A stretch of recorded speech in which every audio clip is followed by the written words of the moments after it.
Bonjour à tous, bienvenue sur SVM6, je passe au tuto numéro 6 donc, de cette série qui consiste à modéliser un violon.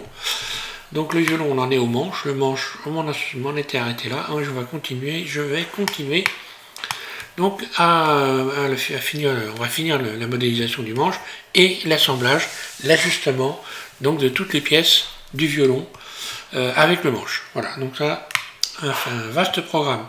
Donc première des choses, je vais donc revoir maintenant, je vais voir l'épaisseur du manche.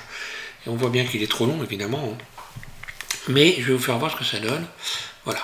Ici, voilà, j'ai fini donc l'assemblage, les dimensions. Je vais vous donner les tenants, les aboutissants, ce qui concerne les dimensions. Je vais me mettre en vue 1, ici en vue 3, pardon, on va voir ici. Donc si je prends le manche ici, si je l'attrape, si je le mets ici au bout de la caisse, eh bien le bout du manche lui va arriver au cordier. On voit le cordier ici, là, hein, à ma gauche. Et donc voilà, la bonne dimension du manche se situe entre le cordier et le bout de la caisse. Un clic droit, je reviens en arrière. En ce qui concerne le cordier et le chevalet, je me mets en vue dessus. Voilà. Donc voilà tous les repères que je peux vous donner. Hein. Si j'attrape ici le chevalet, lui, hop là, il est là. Il se situe entre les deux ouïes ici. La largeur, c'est un peu moins que les deux ouïes. On voit les deux boucles des ouïes là. Un clic droit. Et son emplacement se situe exactement GY, là, GX. Non, c'est ça, GY.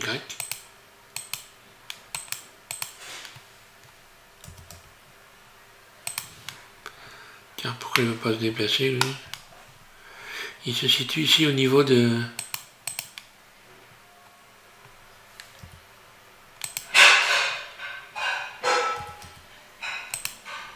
Ah oui, d'accord, j'ai compris. Je me mets en barycentre, ça sera mieux. Et je me mets ici en mode global. Voilà, vue dessus. Alors, je disais GY. Voilà, c'est placé entre et se situe ici, allez, aux petites pointes des ouïes, ici, les petites ouvertures. Voilà. En ce qui concerne la largeur des éléments, ici, si on prend le cordier, il correspond à la même largeur que le chevalet. Donc c'est très facile d'avoir la bonne dimension. Donc en ce qui concerne maintenant la touche elle arrivera juste en dessous ici des pointes qui sont là, des pointes du violon ici, espèce d'arête, elle arrivera juste en dessous. Voilà, comme ça vous avez toutes les dimensions pour pouvoir donc forcément, si on a la largeur du chevalet, on a forcément la largeur du manche et la largeur du cordier, donc forcément là normalement on doit être carré facilement. Alors je vais reprendre le manche et lui donner la bonne forme. Allez, c'est parti, je vais essayer de ne pas trop traîner. Je vais me mettre en vue de transparent, en mode transparent, Alt Z, et maintenant voir l'épaisseur du manche par rapport au gabarit. Donc je vous ai proposé en téléchargement, donc je rappelle le gabarit ici, et on voit que donc voilà, la largeur, ça ne convient pas.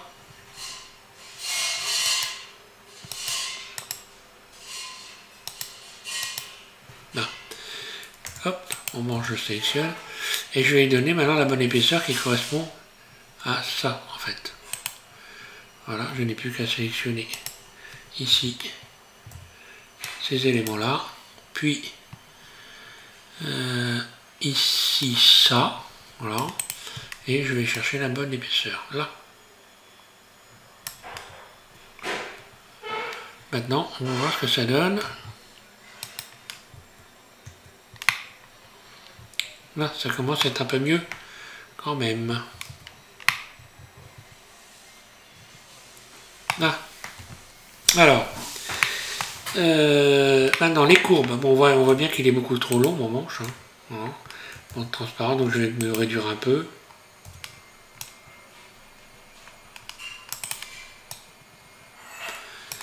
Et on verra après pour continuer à l'ajuster. Si je regarde donc mon propre manche de violon, hein, eh bien grosso cette partie là est légèrement en dessous de celle-là. Donc pour l'instant je laisse comme ça.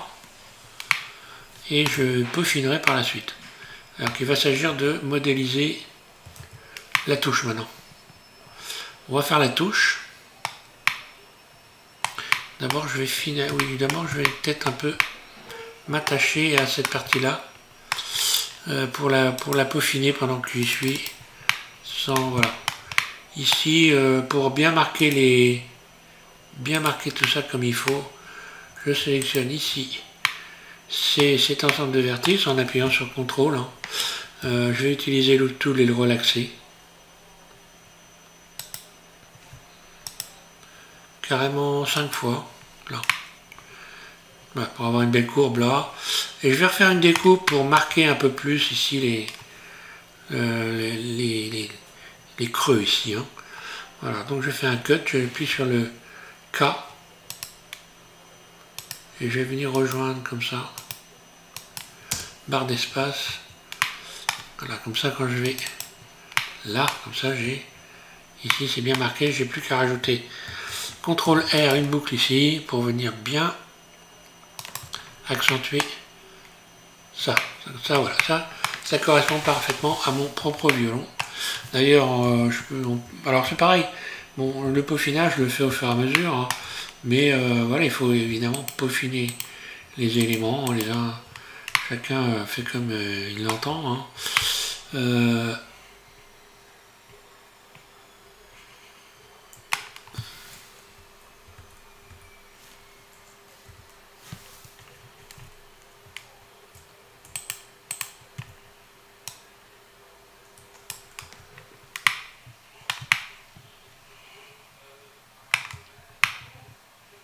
Je vais peut-être accentuer ici, je vais abaisser un peu cette partie-là. Il faut l'abaisser un petit peu, alors je vais faire ça, simplement, je sélectionne cette partie-là, n'est-ce pas? Je vais me mettre en vue de dessous, voilà, je vais l'attraper, ce vertice-là, je vais faire un pivot, voilà. Donc je me mets ici en mode pivot, donc pour en mettre en mode pivot, voilà, élément actif, puis j'appuie sur Shift en continu et je sélectionne ce vertice-là. Double-clic dessus, vue 1, voilà, et je vais abaisser et faire une rotation, comme ça, voilà. Ça ressemble nettement plus à mon manche. Là c'est pareil, je vais venir un peu raccourcir en rajoutant une boucle ici, comme ceci. Et puis un peu arranger le maillage là, regardez ce qui se passe. Donc voilà, ça, je peux repousser légèrement. Pour avoir un manche bien équilibré. Pareil, si je me mets en vue de dessus, ben voilà. En vue de dessus, on voit que c'est pas plat ici. Hein. Donc là, ça doit être rectiligne. Hein. On a une forme, un manche qui part en V. Donc pour venir redresser ça, ben, simplement, pas la peine de trop se casser la tête. Hein. Il suffit voilà, de sélectionner les éléments qu'il va falloir aplatir. D'ailleurs, je vais pouvoir même sélectionner cela en même temps. Là, mode individuel et boîte à outils Loop Tool et aplatir.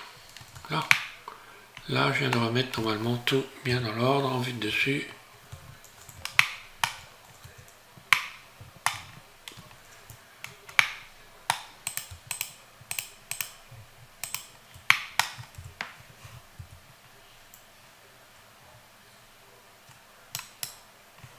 Non, c'est bon. Je contrôlais pour savoir. Mais voilà, là c'est bon. Il faudra rajouter des boucles, oui d'accord, j'ai compris ce qui se passe.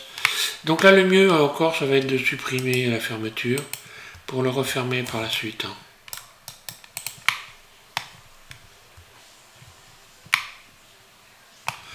Je peux utiliser coplagnard pour sélectionner. Hein.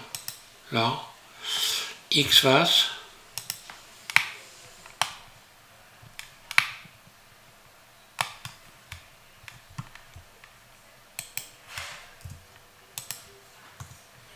Voilà, je repars plutôt de cette forme-là pour être sûr de faire les choses bien par la suite. Voilà, donc quand je vais rajouter des boucles, automatiquement, ça va tout redresser. Hein. Voilà, si je rajoute une boucle ici, hein. Pour exemple, voilà, on voit que ça a tout redressé.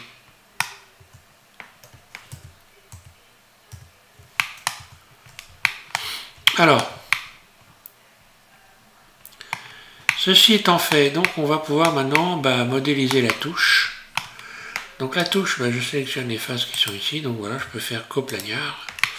Et si ça ne marche pas coplagnard, c'est qu'il faut aplatir.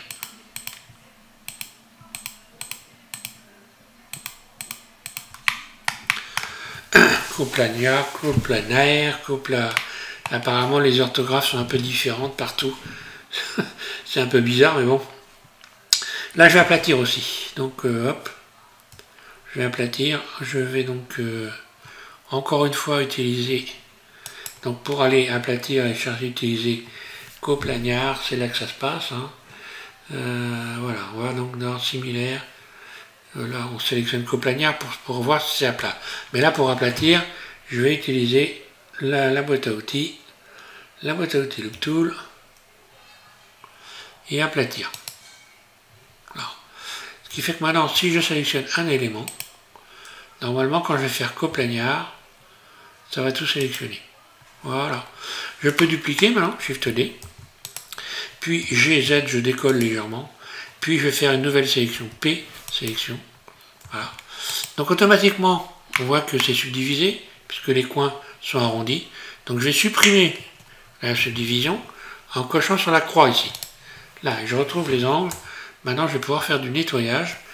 J'appuie sur la barre slash de mon pavé numérique. Je passe en mode edit pour n'avoir que l'objet. Hein.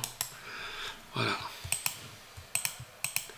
Quand on fait slash, bien, ça cache tous les autres objets. Donc, je vais faire supprimer ça. X dissout les arêtes. Là, je fais du ménage. Ça aussi, j'en ai pas besoin. Et X dissout les arêtes. Là. Vue de dessus.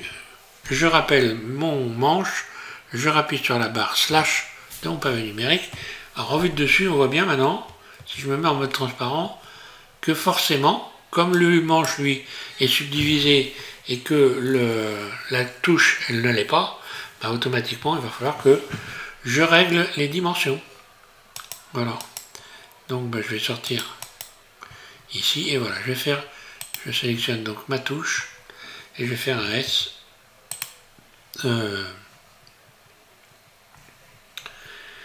Oui, si normalement je peux la... Oui, d'accord. Je sélectionne ma touche et je vais faire un SZ pour commencer. S, non pas Z, Y. SY.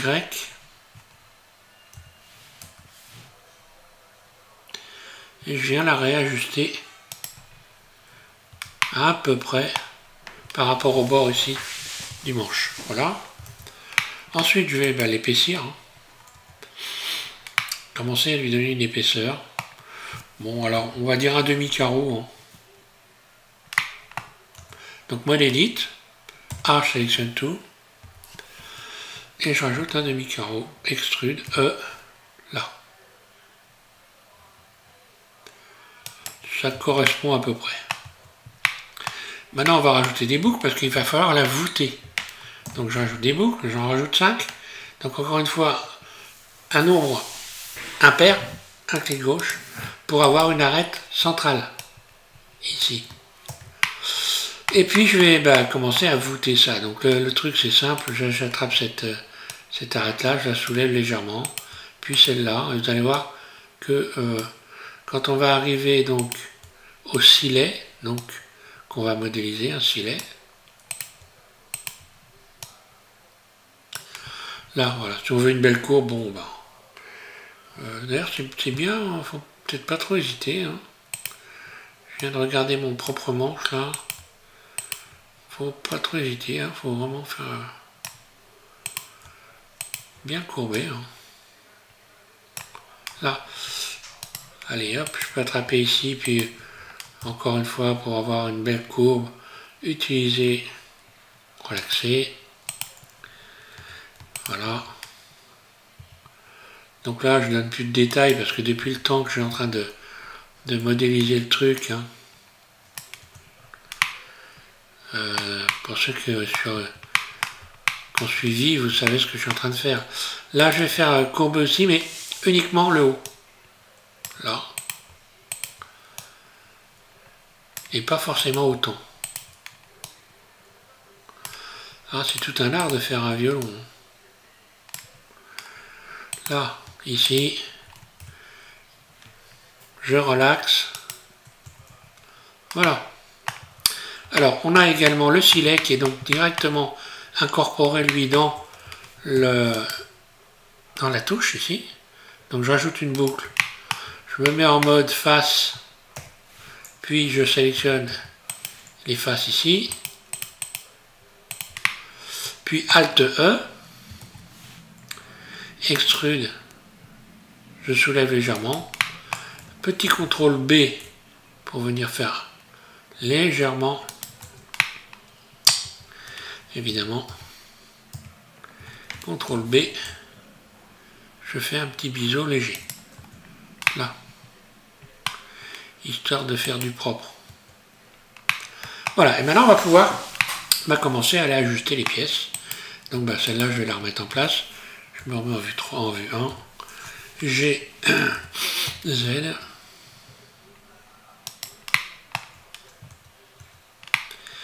Et on va faire la mise en place. Donc je sélectionne le manche.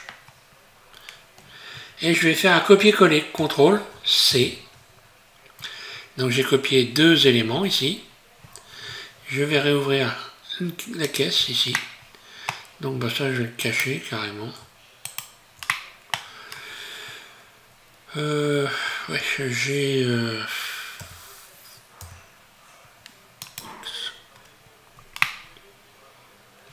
Ah oui, mais là, tout est ajusté.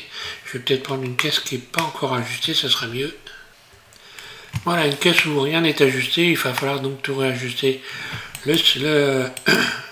Ici, le chevalet, le cordier, etc.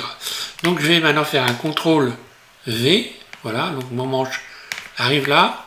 Rotation R, Z, 90. Et je vais commencer à ajuster les éléments. Donc là, je vais faire un G, Y.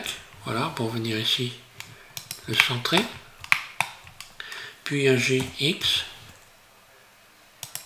Alors comme repère, je peux faire je pourrais prendre voilà, les ouïes, par exemple.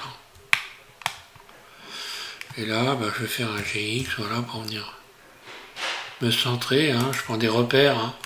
Voilà, et puis G, Y, et maintenant on va voir donc la taille du manche.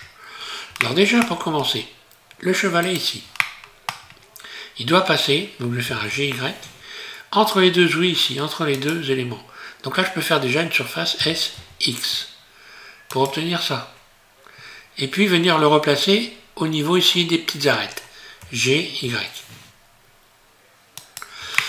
Le chevalet, lui, il doit faire la même largeur, le cordier, la même largeur que le chevalet.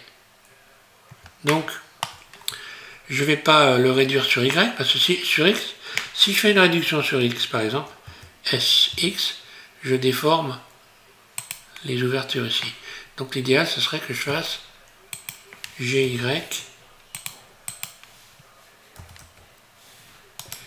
Et là, S, surface. Là, je fais une surface.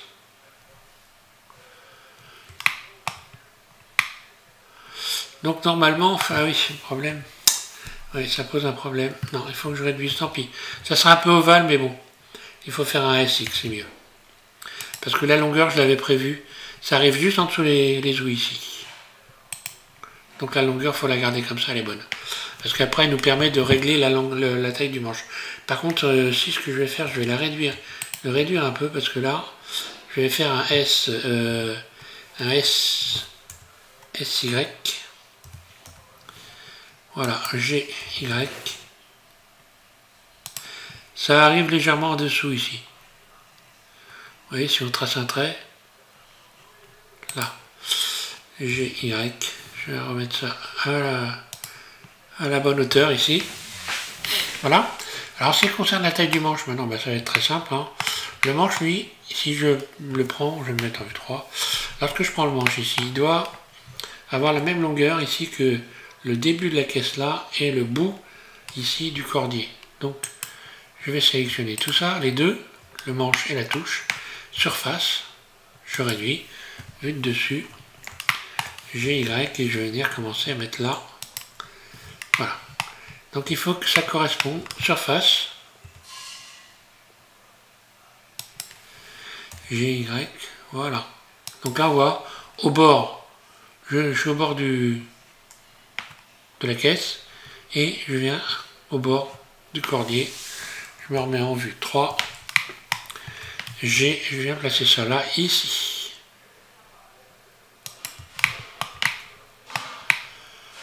Donc on verra qu'il est légèrement trop large, parce qu'il doit aussi correspondre à la largeur ici.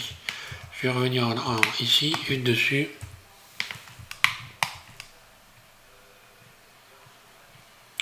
Voilà, la largeur ici du manche, quand on va avoir allongé la touche, eh bien ça correspondra à la même largeur que le chevalet et le cordier. Voilà, on réglera donc ça après. Alors G. Donc là, on a le bas ici qui vient correspondre. D'ailleurs, cette partie-là est trop longue. Donc je vais rétrécir cette partie-là. Ça, c'est trop long. Donc mode transparent. Alt Z, mode vertice. C, je sélectionne ça. Et S, Y. Je réduis.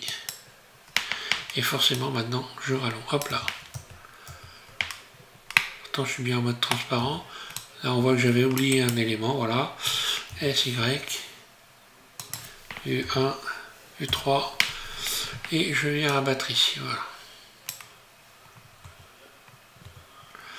Donc, pour placer l'ensemble, je sors du mode transparent. GZ et j'ai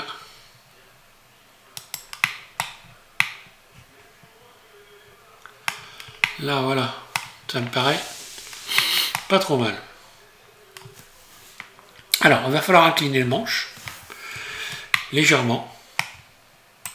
Donc bon, on en profite, je vais sélectionner tout ça en mode transparent, Alt Z, C. Et je vais venir l'incliner légèrement. Donc cette partie-là passe en dessous de la caisse, ben là, ça passe direct. C'est bon, là voilà. Ben là, j'ai plus besoin de faire ça.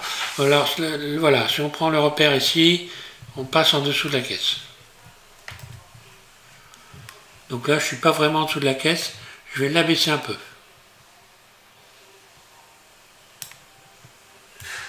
Voilà, très légèrement incliné. Sans exagération. Et maintenant, on va soulever les éléments. Donc, sélectionner ici la touche. CTRL L. Puis, sélectionner... ah, ouais.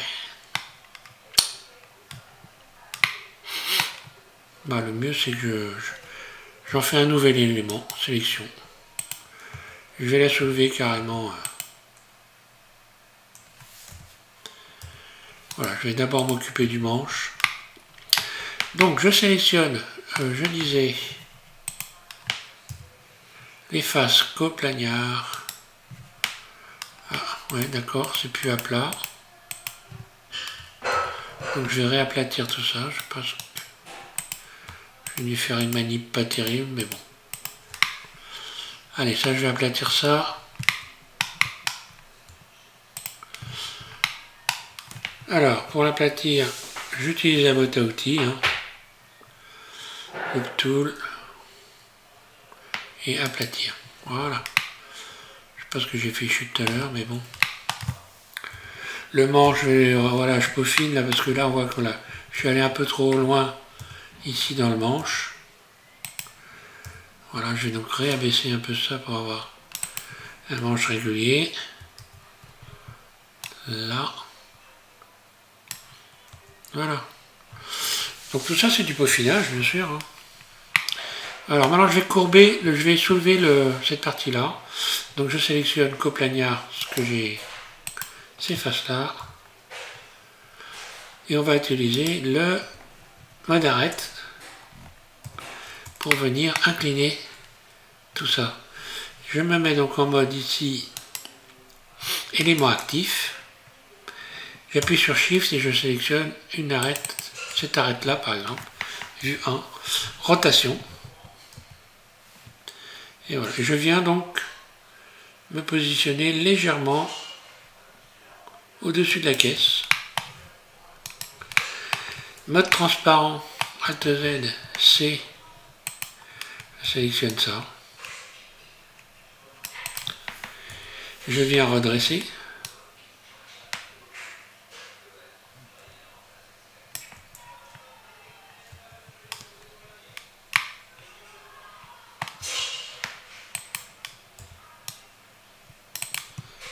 Le manche ici, l'épaisseur.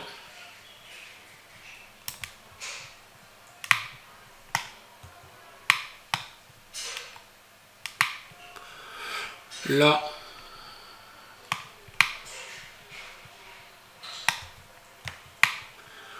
je devrais pas être trop mal.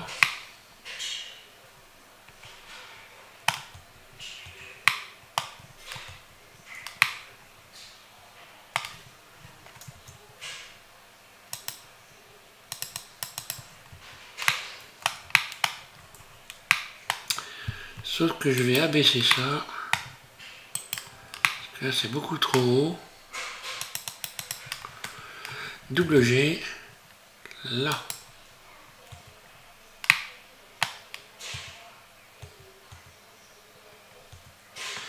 L'inclinaison du manche est peut-être un peu exagérée.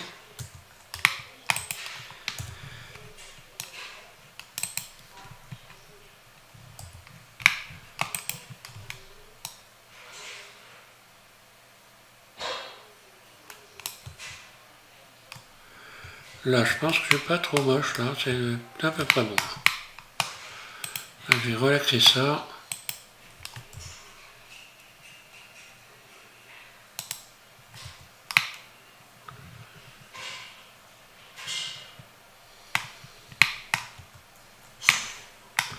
Donc là, forcément, il faut que je remette à plat. Hein.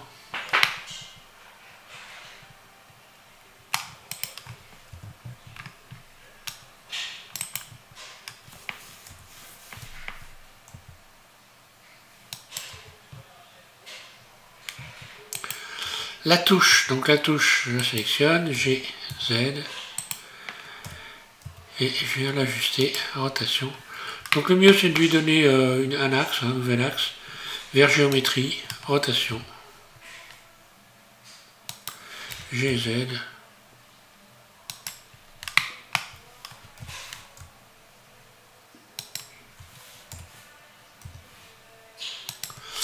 Là. Alors maintenant, la longueur de la touche. Je sélectionne donc forcément ceci. Je me mets en mode normal, vue 3. Et maintenant, je vais l'agrandir en la ramenant légèrement plus loin que cette arête-là. Et je remonte ça pour venir la réajuster là. Forcément, il faut que je la réajuste en vue de dessus aussi. Hein. Parce que là, maintenant, ici, c'est plus bon.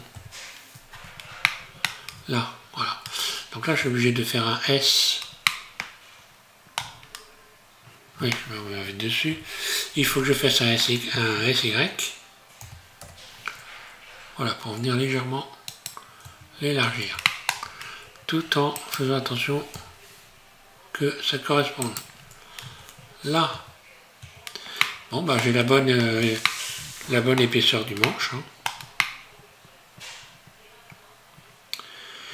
Et là, bien, voilà. On verra ensuite,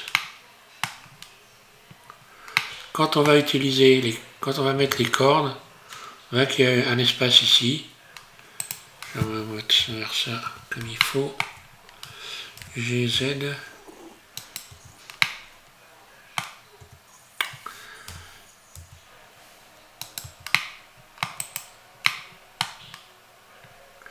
Voilà, donc je me suis amusé aussi à mettre, bon alors ça je vais pas le faire voir, lame. Alors lame par contre, voilà, j'avais épaissi le violon, il va falloir que je fasse une surface SZ.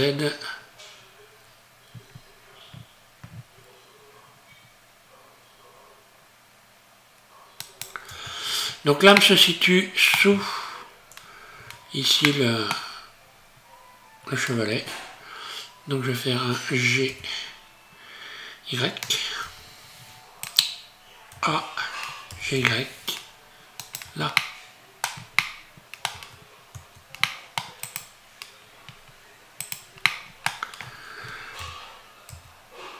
S, Z, voilà.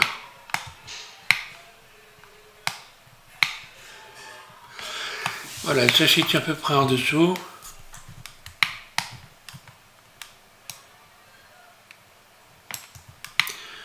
Et c'est cette pièce-là qu'on règle pour obtenir un son.